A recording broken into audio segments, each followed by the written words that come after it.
I know I've been off these for just a little bit, just because I had 14 stuff going on. But now we back on it, baby. Let's pick it back up with some Fool's Gold. Today's video is sponsored by thedeckofmany.com. Everything hurts and I'm dying, let's go! Last time, the Fool's Gold team tried to bring back Sneeze. It didn't go great. Because turns out his soul was in the dragon dark spooky crystal that sucks up souls in a 50-mile radius to power its death cannon. So yeah, that's a thing. That is a now thing. Sips and Gothy travel through a portal at Arena's expense into what we assume is a pocket plane of spooky souls. And, yep, pocket plane full of spooky souls. Spooky souls. What's been the spookiest thing you've encountered in D&D? Let me know.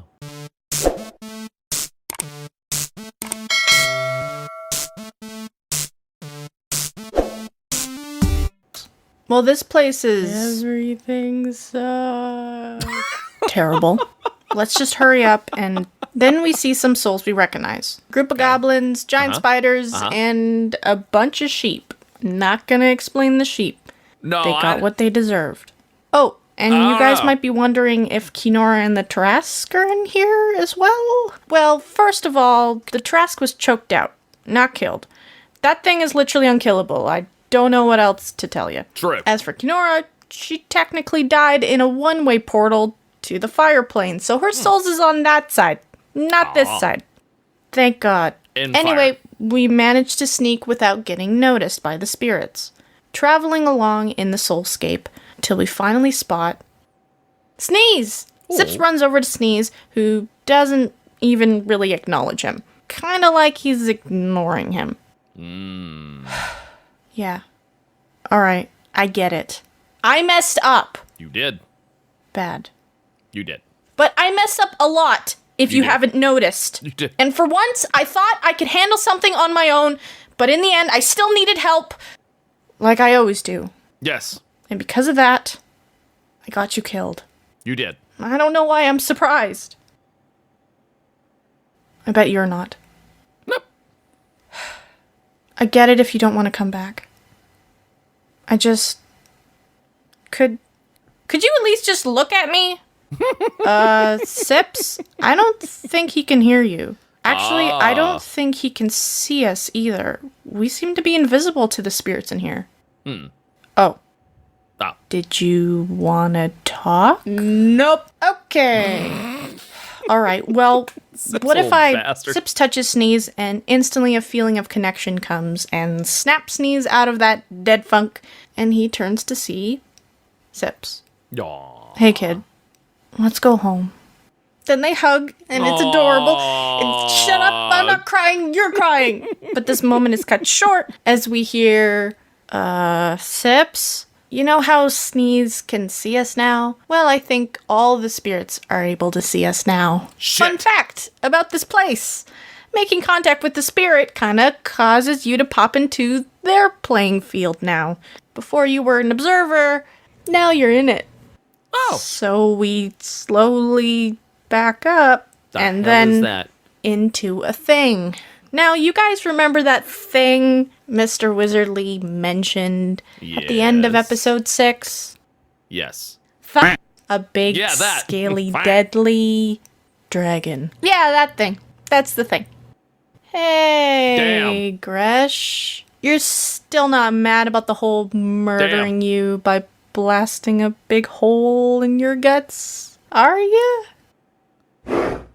I'd say so. I think it looks becoming. Yeesh. Now you may be wondering why and mostly how the hell did we manage to kill a dragon? Well, in order to talk about that, I need to talk about Gothy. Ooh, let's get into some backstory. Gothy used to look like this. Not this. Old Gothy, new Gothy. Short Gothy, tall Gothy. Got it? Yes. Cool. Her story is she's an old swamp hag who woke up in the swamps with no memory, who was found by Jawbone. Later, she became a druid, creating potions. Very questionable potions. Needs more nutmeg. She was kind of batshit crazy. I don't know how else to sum it up. Really. You all know Gothy as this competent leader who manages to keep these idiots focused and not dying. But back then, she was just crazy. She had a real passion for potatoes. Eat your potassium! And she had like 28 ducks. 20 ducks! I stole them. It was hard for the group to really trust her, Sips especially. In time, though, the group warmed up to her, and Sips even grew an actual friendship with her. She was the only one who helped Sneeze when he needed it, so they became fast friends after that. Aww. But how did she get from no to no? Let me explain.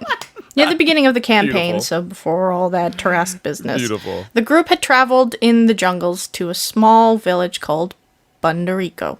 This is where we met Jack, who gave us the offer of traveling to 5 ancient four-claimer ruins and grabbing me these 5 big crystals. Big enough to crush your grandma with. I do like crushing. Potato. You can keep all the treasure you find, except the crystals. Deal. And that day we became true adventurers or professional thieves, whatever floats your boat. So yes. Bundarico quickly became our home base with Jack. So one day, a murderous Merilith tax collector of Gresh, the dragon, with a lot of arms and a lot of attitude, comes into our town and threatens our beloved bartender, Stout, who's also the mayor. He's just a giant pun, and we love him. She demands that if Bundarico doesn't pay Gresh, Gresh herself will come down and burn the whole village to the ground. You see, Gresh is the big bad green dragon of this region, and has been demanding taxes from all the villages in exchange for her not burning everything down to the ground. A very thoughtful dragon. Sounds like U.S. government. So naturally, our group stepped in and said, fine, then we'll just kill the dragon then. And how are you planning to do that?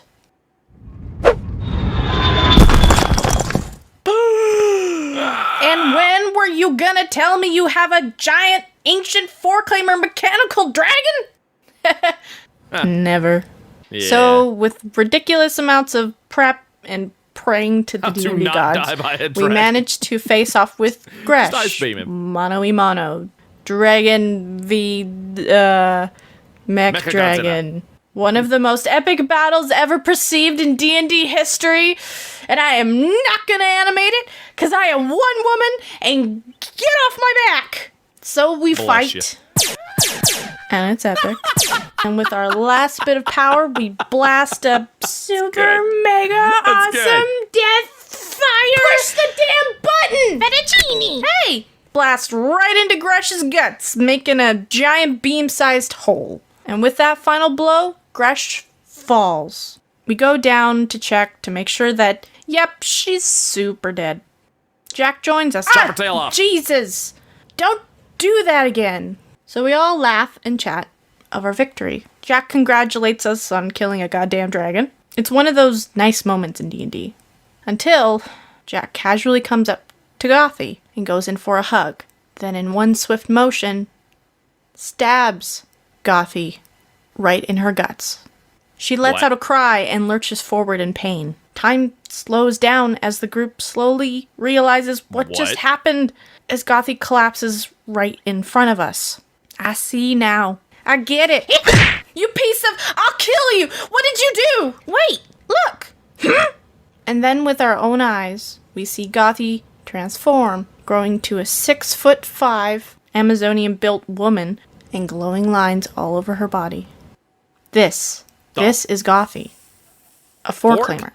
So a while back, when we first met Jack, Gothy had no memory of her past and gave Jack her locket. That was the only thing she had on her when she woke up in the swamps. And through research, Jack discovered that it was four-claimer tech. Jack didn't stab her with a knife. Jack stabbed her with a crystal, a power crystal. Yeah, you guys remember last episode I talked about how the four-claimers powered everything with crystals? Like, everything? Yeah, it turns out they figured out how to power themselves up with these 3-inch crystals called power crystals that extend their lifespan by several hundred years. Turns out Gothy was not an old swamp hag. She was a four-claimer without a power source. No, she is not a robot. She's just an elf There's a difference. that's race took science way too far. There is a not difference. only did this make Gothy's body get back into peak performance, check out these guns, but Those it are some also guns. brought her mind back into peak performance. Yep, the 28 ducks was definitely a mistake. Don't y'all see?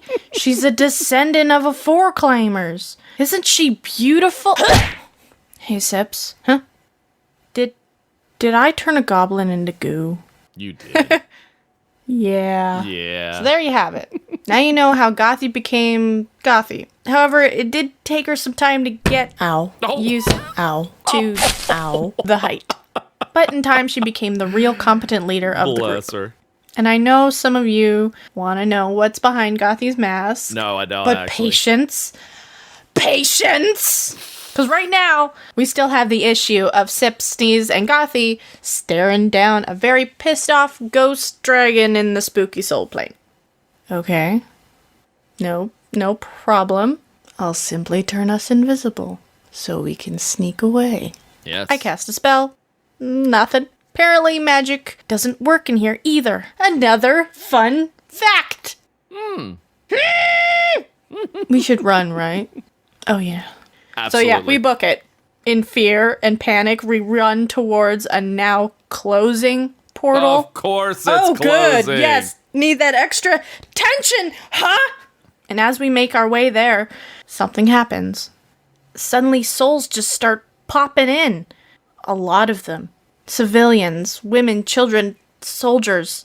People are dying. Then, as we pass by, we see a symbol on the soldier's armor. Our group knows this symbol. We know these people. They're from a city that we have saved, a city that we have history with, the city of Rascom.